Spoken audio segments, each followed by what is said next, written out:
Merci, merci Génie Congo, merci Nabat Exploité Bolanda Belé. Tout ça, rubrique Misatou, donc première rubrique, c'est rubrique diététique. Au toujours tika docteur Athanas a megako pesa maele azalipe génie pour Nabat Touba Bakolia, tu vois sa guérison Nabilo Bakolia. Tout landa docteur Athanas Oyazo pesa orientation. Comment peut qu'on guérison dans Bokono. C'est parti.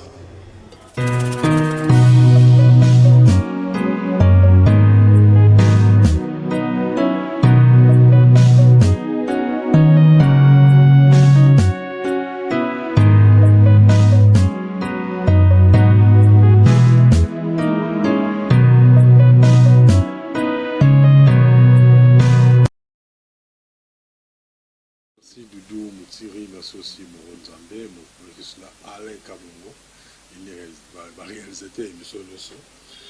Alors, j'espère que Doudou n'a pas qu'on répondre à Bandeko du Kamboya, du Tumul, parce que beaucoup de gens m'ont posé des questions, parce que dans la veille, il est recommandé dans mon toit, il y a au moins un oignon cuit pendant les repas, donc du Tumul, il y a un peu pendant les repas.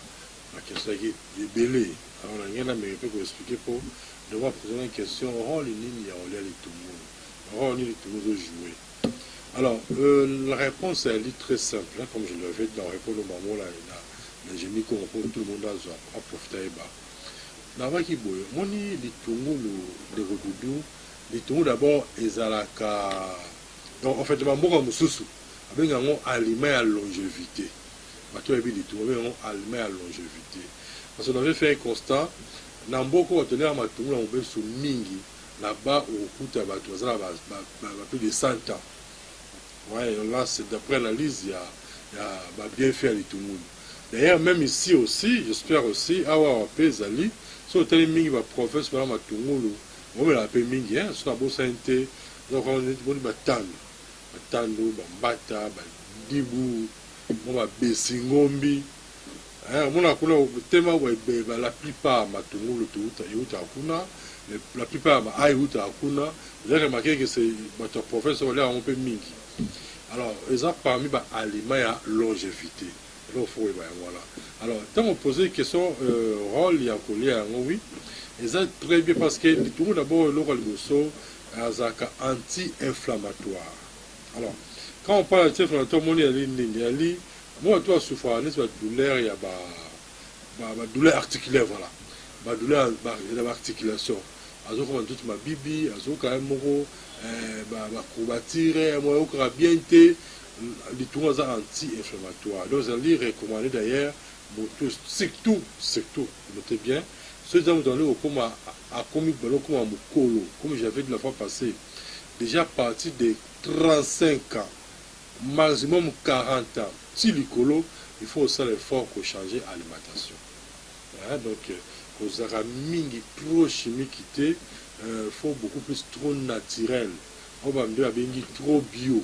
Parce que on a s'affaiblir. Vous avez même fait constat, sur le téléphone, nous sommes à l'âge de 30 ans. Tant qu'ils mariés, ils sont à 30 ans.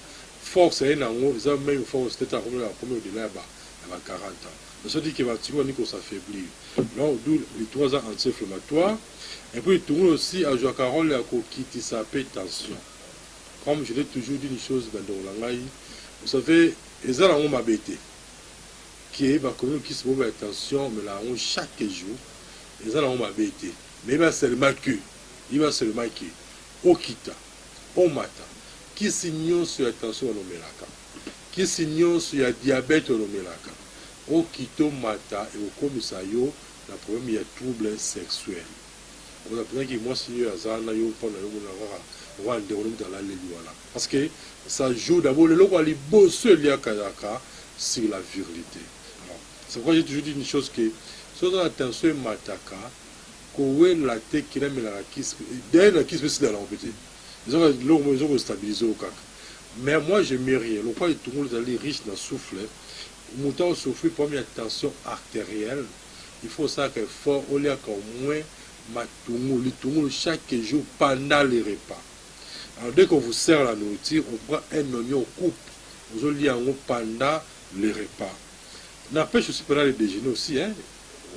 On même parler de déjeuner. D'ailleurs aussi, je profite pour vous dire déjà que même dans Tina Salaki, il y a des gens qui viennent au cabinet pour nous recevoir. Tiens, espèce de moi, on l'a reçu Tiwana Salaki. Parce que Tiwana, comme j'avais dit, dans des pas hackés, plus aux autres que Nana, et plus aux faux hommes aux avis naturels. C'est pourquoi on a même Timo aux la poussière. Voilà, on a barati. Alors, tant qu'on met la yango, les autres permettent autant qu'on met la yango, soit bien, vous êtes déjà, non? On me l'a fait sur la selle au mapa, soit des barreaux, yolinga boudin, batilo boudin à kati, mais bazou va trouver à kati, batila kati, la selle au omelette, bazou va trouver un mobesu, batier, vous allez en mettre là-dessus, voilà, ça va vous aider. Mais notez bien, avant la conduite de tout le monde, les Tungoulou, ils ont un principe, mon corps. Les Tungoulou, il y a un côté, ceux qui ont déjà, exemple, un robot, tout ça, yo la l'émission oui ah tout va bien mais non t'as beaucoup t'as ma tungu non c'est pas ça les tungu ceux qui ont kati yango ceux qui est vendu après 30 minutes et se décomposer donc et s'évaporer alors les sources de ma propriété les tungu on va relancer ma chiffon c'est pourquoi il faut qu'on kate yango coller yango au même moment on va se kate yango alors c'est pourquoi j'avais aussi dit voilà connaître le tungu n'oubliez pas nous rappelons du colo et à Tina Frolé car parce que mais mamouni a tiré le bilan bien mais non là c'est nos boy na Congo la biso nous avons la grâce comme je l'avais dit la fois passée ceux qui comme les gens disent toujours ceux qui Afrique est un paradis RD c'est un jardin de Dieu nous avons presque tout alors c'est pourquoi moi j'avais même dit une chose que on même le comme Covid hein sauf que nous sommes à Congo tu as une conscience pour la biso Covid nous a histoire. Ils ont une histoire bon. Bon, ils ont maladie le Covid des alaka. Mais sauf que tu as prise de conscience, on te dit bien on te dit que biso peut côté que la béwana au banga non parce que nous avons presque tout alors tout oui que ça que toute la difficulté à Covid. Tu vas avoir maladie belé. Vous savez c'est pourquoi j'avais la fois passée que dans ça qui Timoko tiens ça la poussière. On l'a monté on l'a maragati. On m'a venu me la rate, on m'a lipa. Na mi kate nyonso melo normal. Mais sauf que Tiwana tant je me la ngo, ils ont causé une infection pulmonaire. Les autres soignants va pour mi ba mutu passe. Ba mot de tête tout ko ka ngoti. Et puis pour me ba courbature. On a encore dit je sur là le programme dit ma bibi. Té o tu avec ko consulter. Et puis ba bournement libumu, trop de gaz. O tu a ko ka ngoti. Moi so me la ti on salaki. Et puis, fatigue générale, et puis, tout le temps, on a multiplié pour pourcentage super, mais la mobilité n'est pas.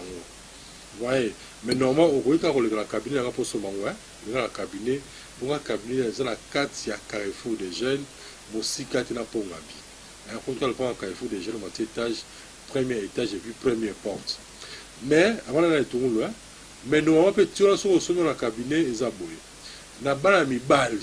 Suivez-moi très bien. Là-bas, il y a des gens qui ont été pour mes athées. Madame le porte-porte, tu as ma sang.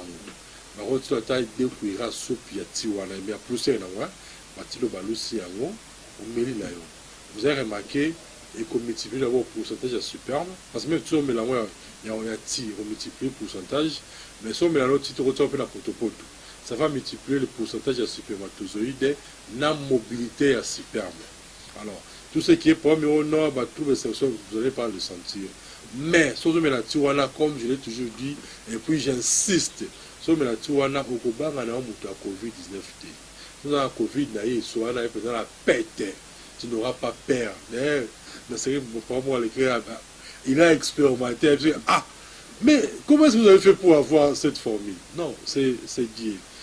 Notre jeune ami, mais cette directeur, la politique, mon frère, si Dieu existe, Dieu est congolais. Donc c'est ça, donc dans notre pays, nous avons presque tout. Vous savez qu'on a un mot de donner ce que nous avons chité. Ah, nous, bon, tout formateur, on a pour ça. Voilà, pour ça, pour un livre, on a un livre, on a découvert une vie saine, un livre, on a tiré comment on se met maladie à partir de la plante. Nous avons dit la biso, et puis comment on se met maladie à partir, il y a l'otoliaka. Vous voyez, alors vous devez savoir que on est dans le cabinet pour son bâti, on se met la bis, ça doit se m'appeler livre.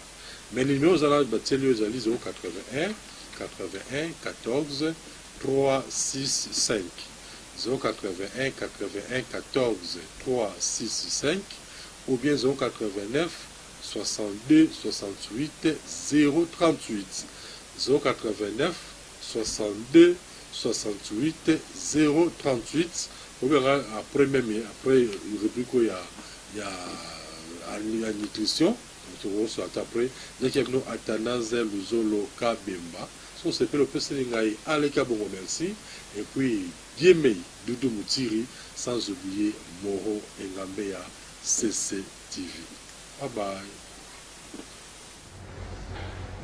Voilà, merci docteur Athanase. Et là, nous recevons Coco Palata. Chaque fois, il passera pour vous relater quelques histoires de nos vaillants et surtout tous ceux qui ont milité pour que nous puissions avoir comme ça de la souveraineté de notre pays.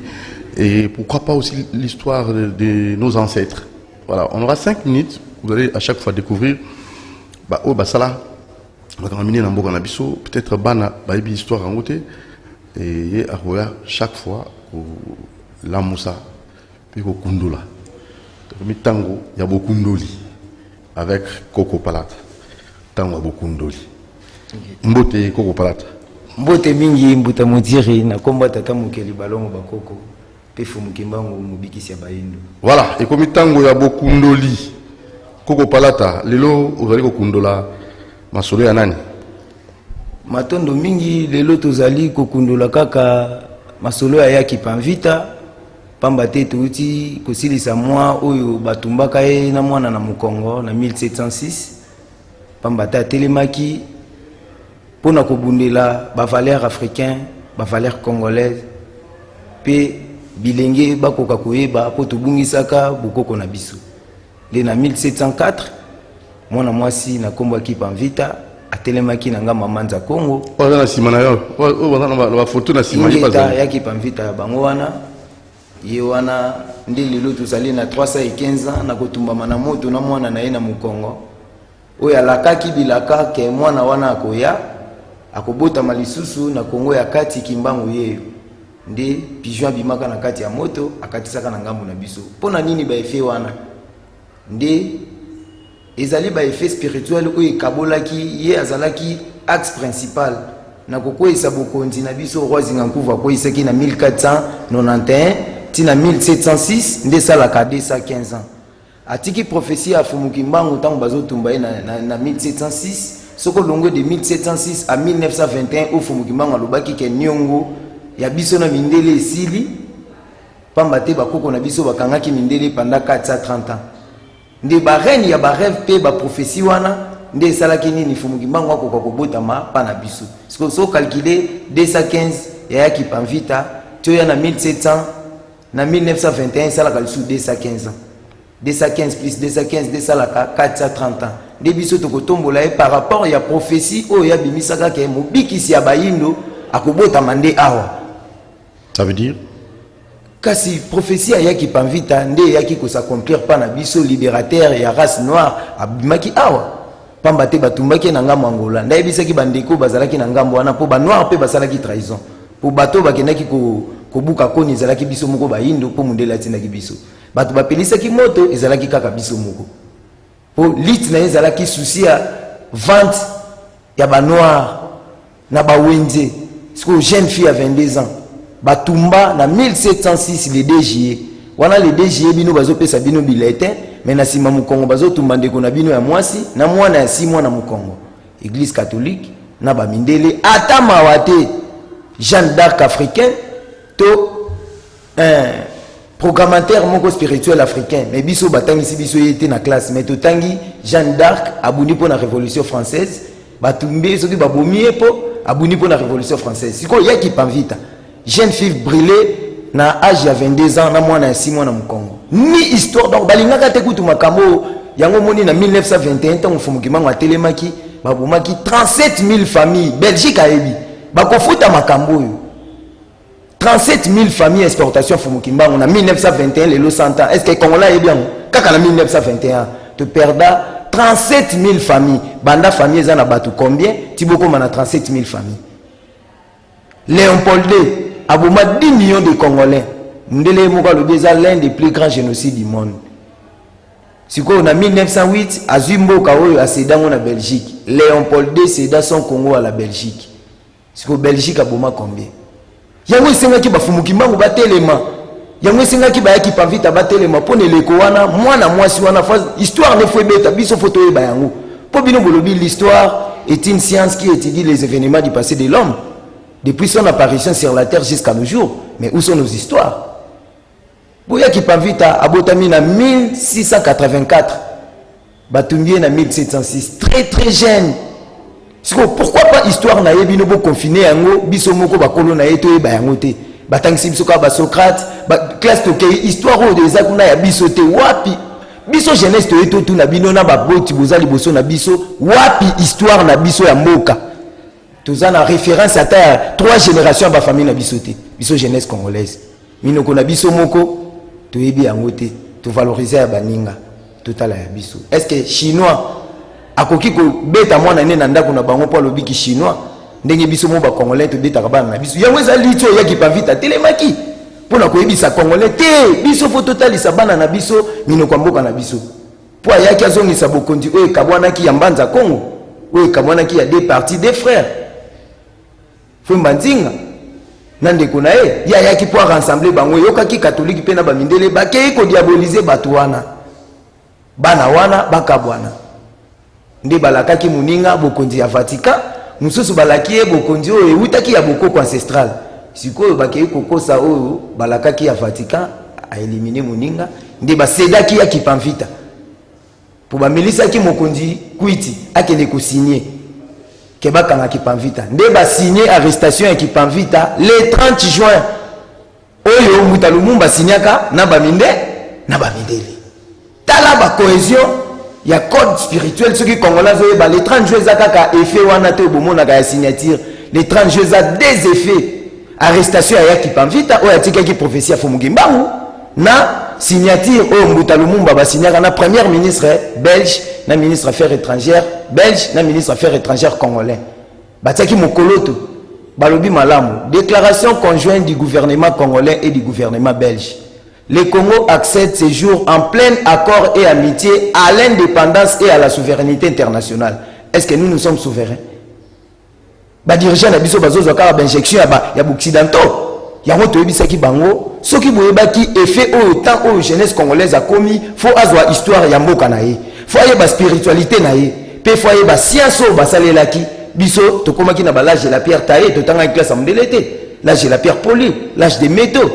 Yango wana jeunesse ayaka pona lipamboli na mboka bakoko na biso lokola bakomaki na l'âge la pierre taillée bazoki libanga babongolaki yango ekomaki loko bon biso to jeunesse ayaka na likanisi baboti na biso basalaki 5 terre bilanga biso bilenge to sala desa Kipamvita asala nini pona bokundoli na bato bakolanda Kipamvita totanga ko bato balbaka kombona nini oyo ya sala apport na ye pona mboka na biso ezani matondo mingi apport na ezali souci oyo tata mokeli atindaki ye po ya ko défendre cause na biso pambate tozalaki na boumbu pambate na bamboka na biso bazalaki kaka ndenge ezoleka na ngonga oyo ndenge ezalaka étranger to bapaya komonela biso na bamboka na biso kokata ba mama mabe ko violer to éviter nini oyo siko mwana mwasi ya jeune fille à 22 ans oyo andimi komika bambeka po abundela cause wana ya ba viol ya ba crime kokata maboko kokata nani wa kokaki batia biso ata 2 minutes tozonga neleko wana soko kolinga komona makambo bakoko na biso wana bamonaka babongi na lokumu esengeli biso totombola bango po a partir na bango nde baboti na biso baye kobotama biso pe tobotami faut pas la valoriser mais bango tango bayaki na message na bango nde balukaki ba étouffer ya biso batombola ya bango yango liti ya Kipamvita ete moindo akoka kozonga nesika bungelaki donc vutuka vana mpambu vidila donc etinda ya vutuka vana mpambu vidila tozonga na esika tobungaki po tobungisaki spiritualité tobungisaki politique tobungisaki science pour la spiritualité tobelelaki nzakomba mpungu tulendo maweja toyebaki nzambe Léopold zo titan otinda ba pasteur na ba missionnaire catholique azo ebisa bango bien. N'allez pas montrer aux noirs à connaître Dieu. Ils les connaissent depuis ses ancêtres. Il sait que calomnier, tuer, coucher la femme d'autrui sont mauvaises. Il se soumet sans amiampungu vidimu kulwa Congo mongali mungu wa baba et que sais-je encore. Mais ayez le courage de l'avouer. Bazala kaka na makasa kokosa biso yango yaki pa vite ebisa ki bango te. Bokoki koteka bandeko na ngai boye te. Bokoki kosala bakolo bomengo boye te bobomi bango bokati maboko boyibi bomengo bozuli susu batu bomemi. Siko batu wana bino boyebi te ke makila egangaka. Pana bango moko na Bible kaya boma Abel ya wazo tu na ye na yoki makila ndeko nozo sala nini ezo ganga. Est-ce que bino boyebi combien de makila ya ba Congolais na ngonga oyo ezo sala befe na ba mboka oyo eso pa makila Congo. Jeunesse aza elikia ya mboka ya ikolo ya mabota pe bongo na bongo lokola jeunesse congolaise aza elikia Afrique ya lobi ndezo senga biso bilenge to sangana Génie Congo yeyo koko palata yeyo tozo tambola bisika na biso opération la Musa Baindo na pongi tozo ko bakaka toza déjà côté ya Changu ba matete tozo kota na bisika rond-point ko la Musa bilenge bandeko na biso to koka kozala bomoko to sangana totala nini tokoki kosala po to batela mboka bomengo na yango Congo elonga Congo lisanga Congo bomoko Congo kipwanza na komba fomu kimbangu pembote na nisonyanzila lelo ezali bokundoli ya mikolo ya misatu bakoko bakendaki bikinda nde tozana mongo Congo bandeko to pusana pona koyoka mainini tata mokeli balongo bakoko babombeli biso pembote mingi na edo palata de la courante po azo sunga lisusu bilenge pona kolamusa makanisi koko palata koko masamba bokundoli il faut nécessairement ba livre ezala mo mingi bimabima tango ndeko azolo babwe ici toi les sengi kokomama il y a zana bosenga ya lisungi na bino pesa ya makoki pour ba livre ba komama makambo bilenge na biso ba yebango ndenge no ngal 25 pululu alobaki visionnaire na 2150 bilenge na biso ba ozana ni na mutu ba ozana na histoire nini ba we ba battre l'école mutu ayebi histoire na été ba we ba battre l'école ngo. Alors il faut nécessairement kozongisa bilenge na biso na bisika penza makambo euta na origine ya bango. Alors pour na mabuku wana esengi mwa makoki oliki ete ndeko kopesa numéro na ye po bilenge nyonso bazala na facilité wana ya kotanga makambo yango. Numéro ya téléphone pour notoka bona matondo mingi numéro ebengilo 085 05 85 090 085 05 85 090 pe bandeko mususu bakendaka na isika oyo ba centre ya éveil spirituel ezali pona kotanga mai oyo ezosenga totanga yango poto yeba nini tokoki kosala poto batela mboka. Voilà, merci beaucoup Génie Palata, merci pena ba Génie mususu bazo sunga biso kopesa biso toujours maile na bango pona Congo ke liboso.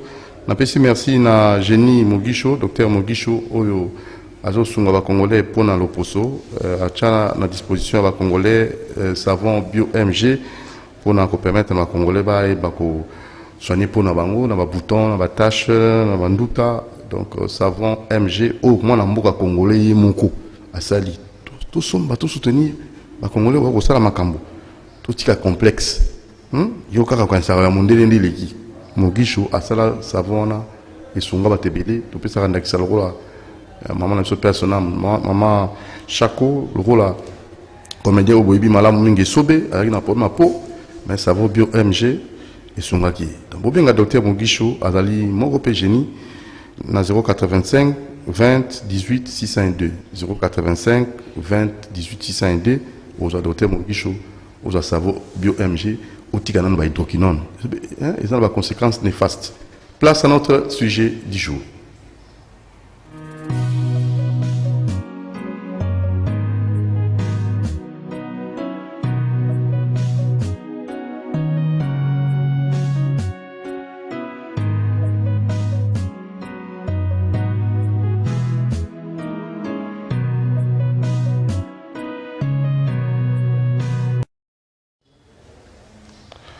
Voilà, sujet du jour, 61 après l'Ipanda, tous allez kende wapi, tuuti wapi, tuzo kende wapi, pe tuzo koma wapi.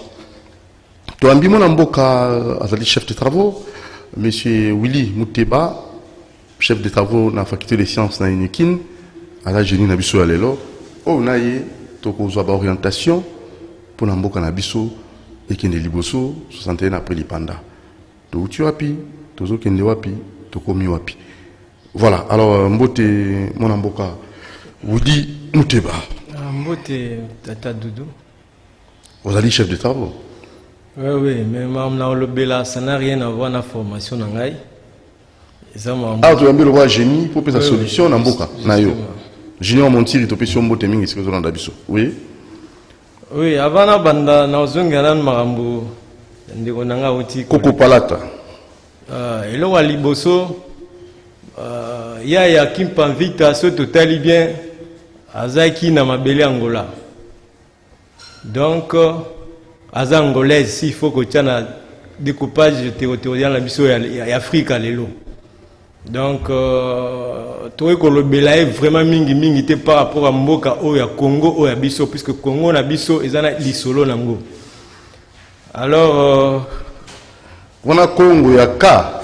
Oui, wana Congo ya ka. Tobo yango? Mais Bisso tu as Congo ya kate. Mais avant commencer, et où t'as qui ka? Oui, Utaika, mais Mundele a eko Kabola, a Kaboli biso. Et bah, basé na katia Congo à Kalate Bakoti. Pour Congo à Kala, Zaki na territoire tuebi, mais Balunda basé na Congo à Kalate, Bandegwa Est basé na Congo à Kalate. Alors le Congo, biso tozan lango RDC Oyo, et eu parti à Congo à Kala, et sangi sipe ba royaume sous royaume Luba, Kuba et autres, et Salimboka Moussous.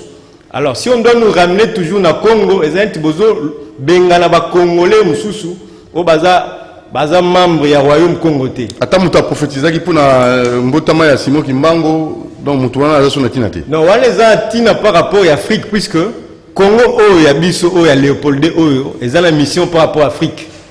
Mais il faut établir moi différence wana. Mission Afrique ezoya, je crois que na suite à mission to lobelango, to za la mission Afrique. Alors, elonga ina ngina lobela mingi. Si vous avez une cérémonie le 30 juin, vous avez sa solution à Mamboka. Vous avez un discours, il y a Lumumba, le discours le roi Baudouin le 30 juin, vous avez un discours, il y a Kassavubu, na Lumumba, vous comprenez pour un Mboka 61 ans après l'indépendance et marcheté. Mais qu'est-ce que vous détaillez? Donc, Mabé, pas à Mboka, malade des Ali Wapi. Et où tu as la source, mon indépendance ou un de tes perdants indépendance. Mon indépendance, de te perdre l'indépendance. Justement. Pour excusez-moi, nous allons démontrer que les causes de nos problèmes sont aussi les solutions aux problèmes. Alors, puisqu'il y a les noms tels que Lumumba et autres qui sont sacralisés dans le pays, oui, bien sûr, mais n'oublions pas que dans la cause de la décadence du pays, le jour de l'indépendance, Lumumba a été aussi comme la base de ce que nous connaissons. Alors, avec 61 après, quand vous lirez les trois discours, vous allez comprendre que il y a ce que je peux appeler le testament du roi Baudouin qu'on n'a pas tenu en considération. Le roi Baudouin a prophétisé même pour le pays. Il nous a dit que Totika l'a uni, tant que Totika l'a uni, de briller en Afrique. Mais au moment que le discours à roi Baudouin, tous autres traitant au cas comme avec racisme. Mais bon, on s'est posé question. 61 ans, les lois après l'indépendance. Pour la ligne jeune, on dit que le Bela, ceux qui battent l'ambassade de l'Union sur le visa au Félé, Mboka ou Kozasuna Batouté. Les lois au monde, on a un phénomène, il y a carte, il y a des loteries. Et comme business, pourquoi tout Congolais veut partir? Tobengana ki mindele puisque Belge azaki pour erotika biso te tobengana ki. Mais pourquoi les lobbies sont tobengana Belge to komi ko lula to zonga to ke na mboka ba Belge. Bomona lelo tout Congolais bokende na babazo sambela tout le monde rêve ko longa mboka okende na mboka mindele alors que na mboka na biso tobengana mindele. Donc ça signifie que c'est une contradiction. Nous n'avons pas compris et logo o tozali na maboko na. Mundela ebaki importance pe valeur ya mboka o azali na. Mais biso moko ba kolomboka tozoye ba elo tozana na maboko te. Alors biso te pour la kotal sa kongola ye ba mboka nezana nini. Mboka oyo eza mabeli en Zambie. C'est bien sûr il y avait plusieurs royaumes. ya on a otalisa que Léopold Ndenge ndeko na biso atalisi asalaki mabe ebele. Mais biso spiritualité ou eleki likolo était aka o babengi pardon. Ya baloba le pardon c'est une puissance qui libère. Bon mon que dans le discours ya Lumumba n'avait pas eu le sens du pardon. Lumumba s'est souvenu ya mabe nyonso oyo bakoko na biso basubisaki na mundele. Mais analysez l'avenir 61 après. Lumumba rêvait un Congo qui était plus que le Congo mindele batika biso. Mais si vous avez une histoire, la Congo belge batika biso. Dans le classement mondial, tu sais combien? C'était un pays qui était au top. Et les cas de Chine, l'Afrique du Sud et autres. Mais le Congo, ils sont à un niveau ni. Mais ce n'est pas l'erreur de Lumumba qui s'est accompli. Pourquoi? Puisque Lumumba avait manqué l'essence du pardon. Alors, ceux qui te limbent ici, mindele, te revivre peut pas résulter à Msous. Il y a un salué le programme au président Zainango, na rapatriement l'île de Lumumba. L'île de Lumumba est l'île en Belgique pendant tant d'années. C'était un symbole où ils ont Mboka na biso et Kangamaki na Boumbu. Lumumba c'est le symbole de notre indépendance bien sûr. Et l'île de la Belgique, ils ont accès que l'indépendance de la qui par les efforts à Lumumba na bande comme Soussou, ils ont hypothéqué la Belgique. C'est-à-dire que Tozala jamais indépendant. La preuve, l'île de Lumumba et Kangam, c'est presque emprisonné la Belgique. Mais le long en 2021, c'est une année prophétique pour décider que l'île de Lumumba.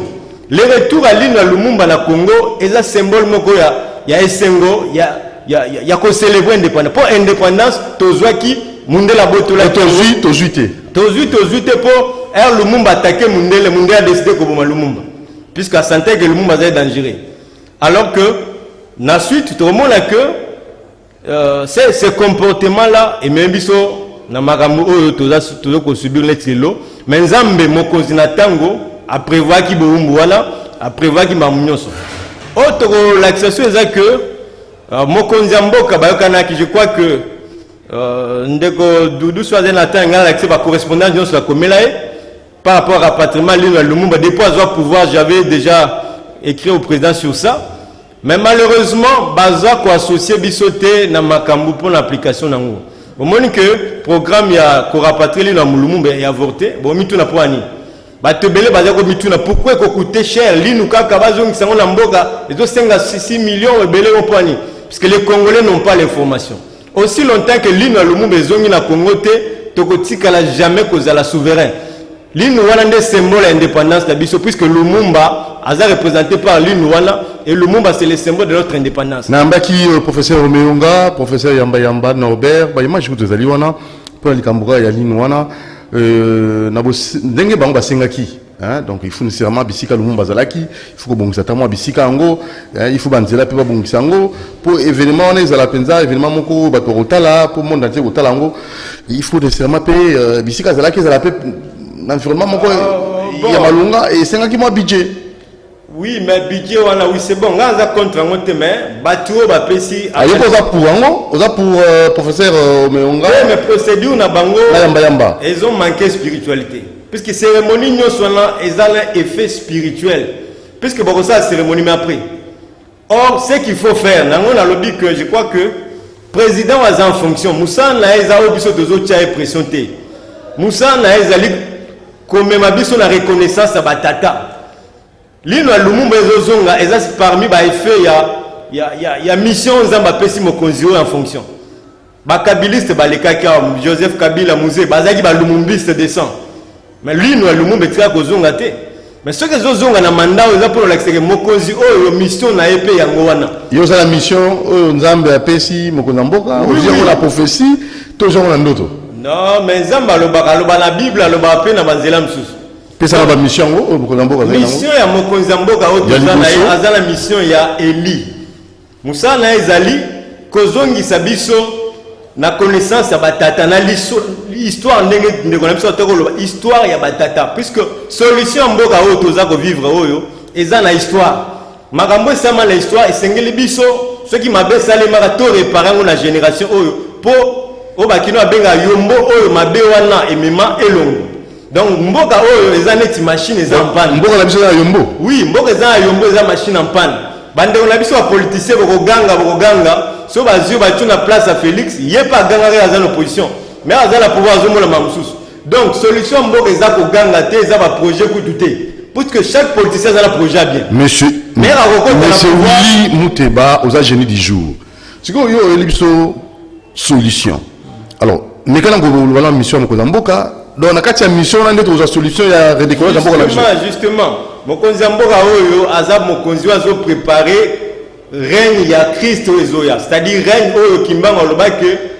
mokonzi mboka koya oyo akopesa ba hindu souveraineté oyo ako permettre ba hindu ba dominer mindele yenda koya donc président Félix Mamde on a mis ça zoloba eza sumusika te ko zela ba génération zo non eza kaka pembeni et là à liboso il faut bien comprendre que la mission président Félix on a lui mission à Élie mission à Jean-Baptiste yenda ko la remise reprise na Christ wa ko régner Christ est noir qui va dominer le monde de l'Afrique et l'homme sur web sandeko doudou que congolais faye ba mboka na biso ndenge bandeko na biso ya boindo balobaka toza appelé comme grande puissance après États-Unis alors mokonzi koya yenda kozongisa biso na autorité ou la domination en Afrique et dans le monde voilà pourquoi l'hymne à Lumumba Rezoya est un processus à kozongisa mboka na grandeur wana puisque c'est Lumumba qui a fait face aux blancs et qui a résisté aux occidentaux alors l'hymne Rezoya cérémonie ko sala mais ko sala que mundela wasu ko contrôler mboka oté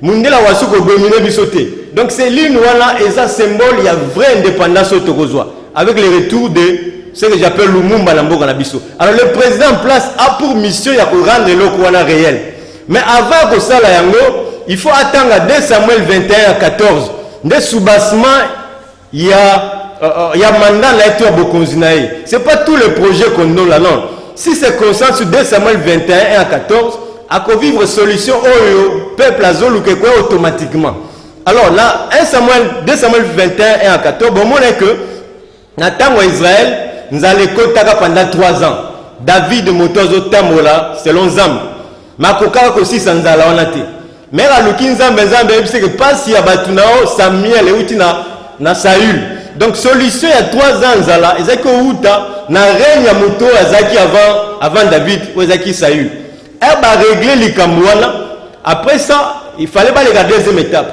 Saül a kufaka na bitumba bakundaka été atikalaka bisika bomelaka mais après que David a réparé ma béo Saül à Salaka pe azongisi mikuwa nae nzala wana saritaka ça veut dire de la même manière kozala batu misatu oyo soki processus on s'exécuter guerre ya est partout ekosila nzala o population zo connaître ekosila jeudi du jour mais soki bosali yango te batongo banani batu misatu wana batu misatu zala Lumumba Moïse Tshombe na Mobutu Lumumba Moïse Tshombe na Mobutu donc batu misatu on constater pe que bakundama wate donc soki to réparer mabe batu na basala et tozongi si mikuwa na bango awa bokomona que changement ko sali automatique pourquoi Moïse Tshombe Moïse Tshombe aza mutu moko bandeko balandaka ndeko na biso Thomas Loaka a flashé le kwana ba batanga histoire ba koyeba que en réalité deuxième président mboka na biso ezaki Moïse Tshombe puisque l'élection 64 a gagné yango et pourquoi gagner l'élection puisque à sala moins d'une année le pouvoir presque une année Moïse Tshombe a sala miracle asile saki guerre pour mboka za okabola ba rébellion ezaki partout mais bazongi c'est la mboka sisi guerre pe apesi batu bilei mboka mobimba oyo na batu bamona elonginete bayoka kombo na ye donc changement komaka tina fait fois ba village na mandat Moïse Tshombe mukuse voilà pourquoi gagner l'élection na 64 bon moi la kutu papa Félix Azaka député na tana na compte Konako parti Moïse Tshombe créaka donc mutu wana besoin ignorer beaucoup vivre jamais ba résultat oya vivaki ezanet yende symbole ya paix symbole ya pain voilà pour na pain justement parce que nzoto na yeba kundi ngwa paix na pain ezongi OK na RDC justement alors là on accepte un peu l'homme sur que Mobutu pourquoi Mobutu d'ailleurs en principe Mobutu c'est lui le vrai yende intermédiaire à Tonami Balé Mobutu c'est l'intermédiaire entre Lumumba et Tshombe d'une autre manière il faut battre misa tu basa réconciliation puisque bango misa tu pende ba kota mboka na passe mais bango pende ba repesa biso solution na mboka mboka ko taka la page na 60 par rébellion sécession ya Katanga Moïse Tshombe mais mboka ko ta sous na baguerre par assassinat ya Lumumba ba rébellion ko sale ba lumumbiste ba mulele tout ça va créer guerre et ko mboka na crise alors tozolo ba le mboka décollaté suite à makamnyo sona alors processus des andeni beaucoup zongi ça lino Lumumba te ceux qui vont réparer ba préjudice mususuté. Il y a par exemple Lumumba beaucoup honoré été botika okito na mpolo bakufaka elongo na ye. Donc ces gens doivent être réhabilités avant que tout Lumumba pour répatrier corne. Voilà pourquoi nous avons confondre le programme Salemaki pour mokonzi ayo ka makambo tozoloba. Il faut de toute urgence qu'on reconnaisse mpolo okito qui soit aussi honoré. Et cela va faire en sorte que Molima Lumumba ezana kimia pour batuona bandimi kokufa elongo na ye. Mabela bango ezaki wapi? Mais on les a tués avec Lumumba. Ils ne doivent pas être mis dans les oubliettes. On doit, le pays doit les reconnaître. Les chefs de l'État, ça ne lui coûte rien. Il y a qu'à élever Batouana, la rang et dignité, peut indemniser ma famille. C'est très important. Aussi longtemps que préjudice soit là, et Zana Mboka, et Zana Katiayumbo, on ne vivra pas les changements. Il y a aussi un problème. J'ai dit que Mobutu, beaucoup condamné, mais Mobutu, c'est le vrai héritier de Lumumba. Ceux qui connaissent l'histoire, Azagi Yokou, secrétaire particulier Lumumba, c'est grâce à Lumumba qui Mobutu a zonga qui armée.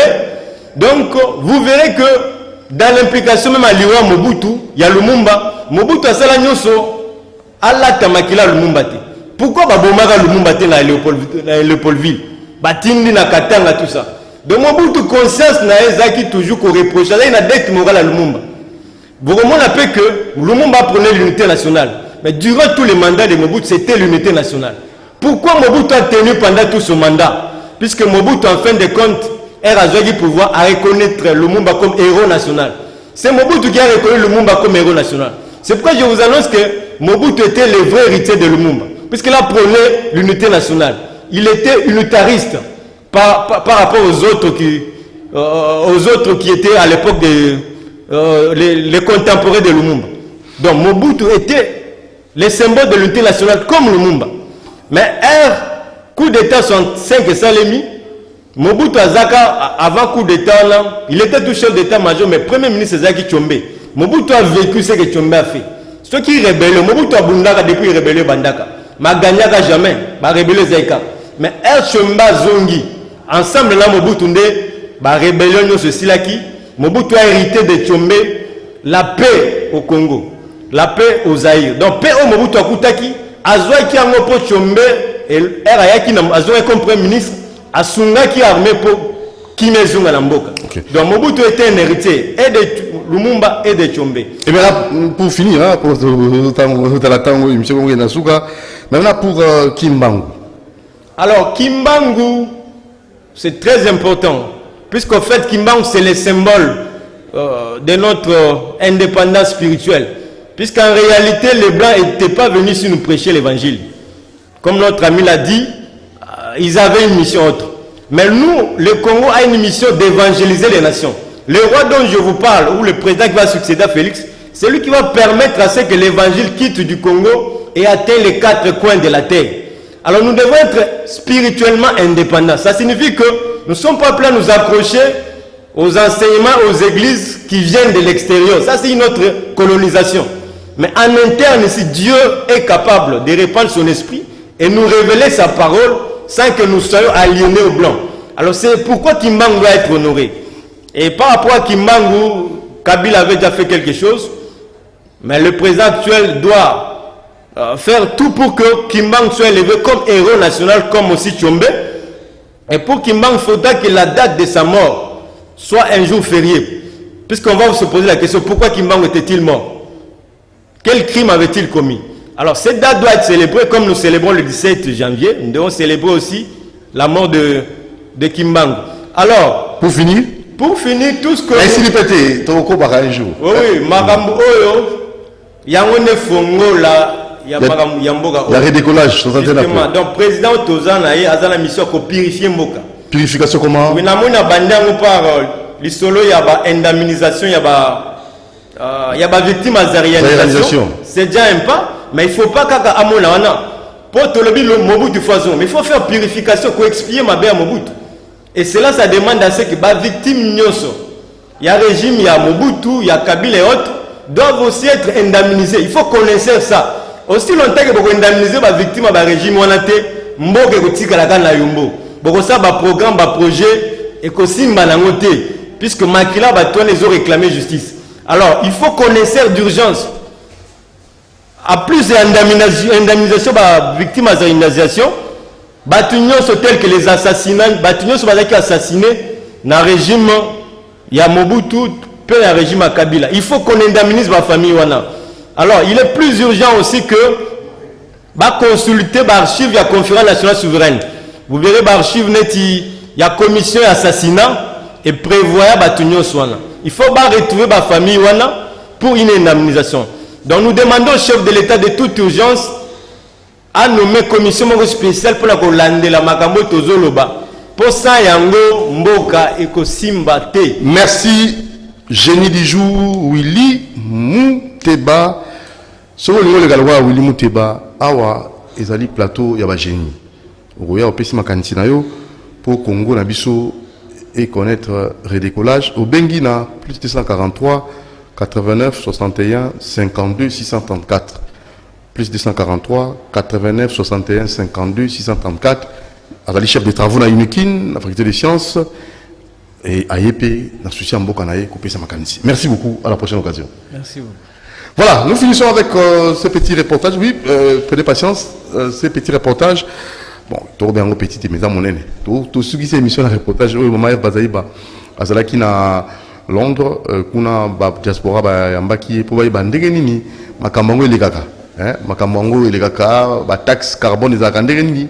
Maman Bazaïba VPM environnement développement durable, Amérique au pays Sabango, moins explication. Suivrons ça et tout juste après.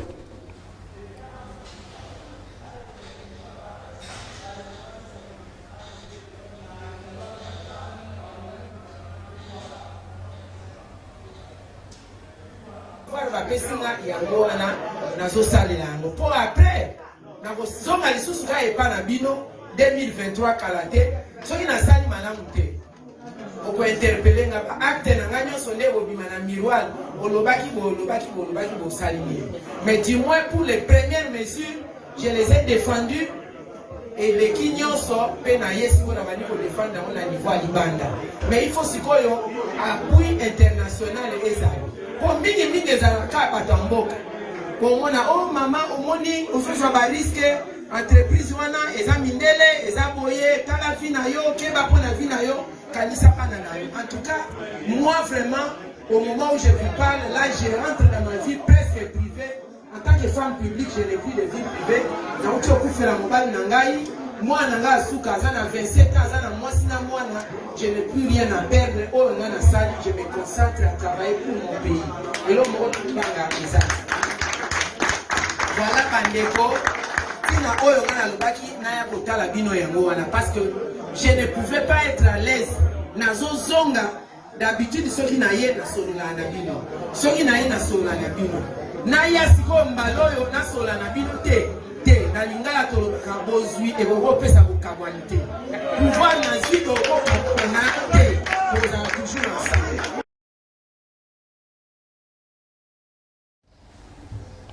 Voilà, merci beaucoup. Donc, vous avez suivi Bolandi Mama Bazaïba, dans séjourné à Londres, dans la diaspora, Maramba Tax Carbone, Topisi, merci Mingi dans l'équipe Mobimba, Ozosunga, c'est la communication, environnement, développement durable, VPM. Topisi, merci la Maman Bounsana, merci beaucoup Maman conseillère Bounsana dans l'administration, bien des bonnes choses à vous, et Durkaba Yves Kitumba, Durkaba héritier, merci.